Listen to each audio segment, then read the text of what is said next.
Hey everyone, welcome back to my YouTube channel. For those who are new, I'm Kieran and I'm currently reading law at the University of Cambridge. As you can probably tell by the title, this video is somewhat different to the vlogs and other videos that I've been releasing recently, and for obvious reason. This video is going to focus on the coronavirus, or COVID-19 as it's otherwise known, and talk about how it's affected me and how it's likely to affect me going forward. Just want to say at the outset, this video is not me trying to explain what the coronavirus is or trying to explain the science behind measures that have been taken or give some general public health advice or anything like that.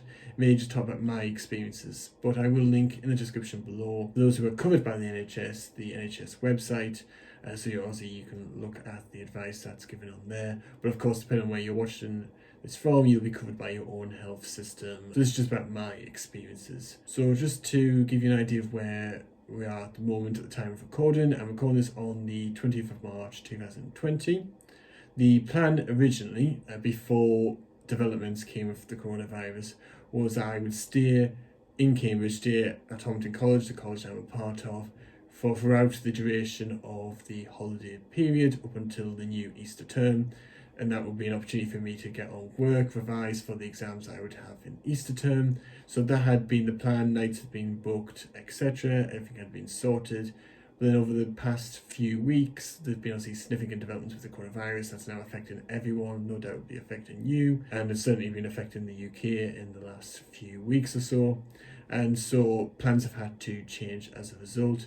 Essentially, the university said there were two zones. There was the orange zone / the amber zone and the red zone. The amber zone would allow services essentially to remain functioning as far as reasonably possible, so as far as the university could allow them to remain in service. Red zone would essentially involve quite a lot of facilities closing down, the university essentially going into closure, and that will also affect students being able to stay at the university, etc. At the start of this week, we were still in the amber zone, and because of developments, I did decide in the end, I might go on the 25th of March, and I had arranged for the 25th, or at least penciled in for the 25th. But then I think it was about either Tuesday or Wednesday. I think I might mention this in the vlog that'll be coming out, but we went into the red zone, and so plans have had to change, and so I will be leaving on the 21st tomorrow. Lots of things have happened in such a short period of time. A lot of my friends have already left and gone home to where they're from, but I know people who are staying in college or trying to stay in college because they're unable to go home, either because they can't get into their country or they're worried about being able to get out of their country to come back here. For a multitude of reasons, people are trying to stay here. Given that we're in the red zone and given recent advice about staying at home, for example, we had a Q&A the other day that was put on by the senior tutor, the vice principal, who was also my tutor, was there, and other staff were there, and they essentially said, resources obviously will become more limited, staff will be at home, and so there won't be a lot of staff here, and so if you did fall ill, then of course you have to think about the implications of that. And my tutor said to me, think about, would you prefer, if you were ill, would you rather be here? So plans have changed, so I'll be leaving tomorrow. And yeah, a lot of things have happened, so that's the situation. In terms of how I'm feeling about it, the health is important. The health obviously got to take priority in this situation, in this crisis. Obviously the health of not just me, but the people I love, the community and other people is so important and must take priority. But obviously not going to lie, it has been quite stressful. I've had a long term. A lot of things have happened, and I had a lot of work that I was planned to get on with and things to do while I was here, and obviously plans have been set, so I didn't have to worry about, for example, going home, packing things up, etc., because I had already planned to stay here. But of course that's not happening anymore, and that did create a bit of anxiety, maybe a little bit upset, because obviously everything was happening so quickly, and obviously we get a lot of emails and communication. Then you, of course, naturally, as a student, thinking about the implications in terms of, well, will there be an Easter term? Will there be, exams? What kind of those exams will they be, etc. And the situation on that is essentially, because we're in the red zone, any teaching, any supervisions that I was due to have will be done online. I know I've already had one email from supervisor saying that, obviously the supervision will be conducted online, so essentially either through Skype or through some other service. And we've had emails and communication from the faculty about assessments. We haven't had the precise details yet. They are supposed to be coming soon, but essentially it looks like obviously it'll be an online assessment in some form. We're not too sure yet. We've got some detail, but obviously we're still waiting for final details because they're still trying to work out how to manage things. And of course, there's a worry for me personally because obviously I need the appropriate environment to be able to study, and of course I've got special exam arrangements that I need in place, that I was going to have in place if I was here to do my exam. And so I'm thinking about that, and we're all thinking about these implications, and I'm thinking about my friends who are in their third year, people like Paige and Henry, who obviously, because Easter's not happening in the physical sense, i.e. we're not going to be physically in Cambridge during Easter term, we'll be in our homes self-isolating, then they've not been able to end their third year in the way they were expecting to and the way they were hoping to. Of course, that's not the main concern. The priority, like I said, was health, but that doesn't stop many of us worrying about other things and how it's going to affect us. I know I've had my mini pupillage that I was going to have in July delayed at least till October, so fingers crossed that I'm still able to do that.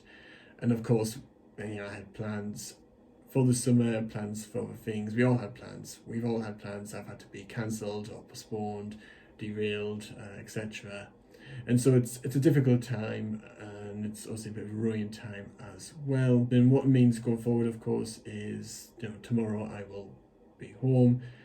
So by the time you see this, I will be at home. I'll be back in Sunderland, where I'm from, and I've got to try and work out, obviously trying to find the best arrangement to do supervisions online, to do my work, to do exams, to just work out what I'm going to do. Of course, it'll be a good opportunity to see everyone from home, but of course social distancing is being highly recommended. I've got to try and adjust to what the situation is, because we are in the situation that we're in, and it's so important at this time that we try and stay as positive as we can, make sure that we follow the advice of the health department, of the government, of the scientific advisors and staff, etc. Just following those important sources of advice. So is the situation ideal? No, it isn't. It's not ideal for any of us, but the important thing is that we recognise that this is the situation that we're in and follow the advice and do what we can to obviously help try and contain, try and do what we can to combat this coronavirus. And obviously I'll make adjustments as much as I can to try and do my exams if they obviously still go ahead. We've got to stay as positive as we can.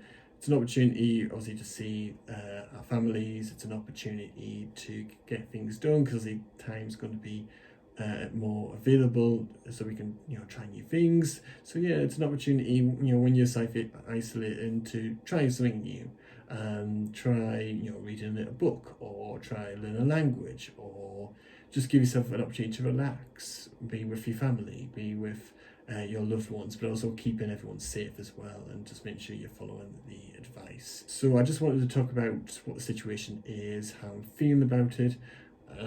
Like I said, this wasn't about me trying to give lots of general public health advice or anything like that. I was just talking about how it's affected me and how it's likely to affect me going forward.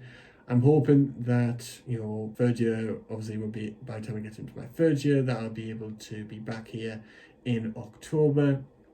It of course means that Cambridge vlogs are not going to happen until I'm back in Cambridge, but there'll be other content coming out. There's content that I've recorded here before going home, so stay tuned for that. I've got something relating to my work for the Cambridge Union. I've got the rest of the vlogs for Lent term to come out, so just watch this space for those videos to come out. They're going to come out at least one every 2 weeks. That's what I've decided to do just for now. But there might be some extra ones that come out along the way. So do watch this space, subscribe to the channel, hit the notification bell so that you know when those videos come out. Thank you for listening to this video. Like I said, I'll put a link in the description to the NHS website for those who are covered by the NHS. Might link the government website as well, so you can look at that if you want to. But just make sure that obviously we need to try and look after our mental health as well. So yes, obviously keep up to date with what's happening, but try not to stress ourselves out and try and be positive, and just make sure we're only using those trustful and reliable sources for our information. Obviously, make sure you stay safe, and you know, we don't know how long this is going to last for, and so we're just going to find what to do in this new situation. I am going to also link in the description below a YouTube channel called the Studytube project.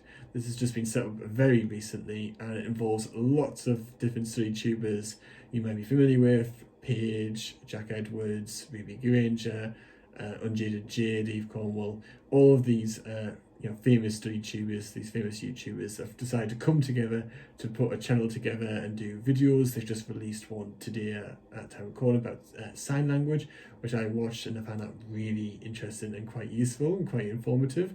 So there's things out there to do, and of course, you know, you can watch my videos if you would like to while you are in self-isolation. Like I said, not the ideal situation, but let's try and stay positive, stay safe, follow the advice of the public health officials, and we'll get through this. We'll beat this, we'll get through this, and you know, just stay positive. So that's what I wanted to just say. I hope you have found this video interesting and informative. If you've enjoyed the video, don't forget to like the video, follow me on Facebook and Instagram, subscribe to the channel by clicking the bottom right hand corner, hit the notification bell to keep up to date with any new content, share the video, let other people know about it, let other people know about the Studytube project channel as well, because I really think it's a really good idea that's being put together. And just stay safe, follow the advice, but ultimately stay positive. And I'll see you hopefully in the next video.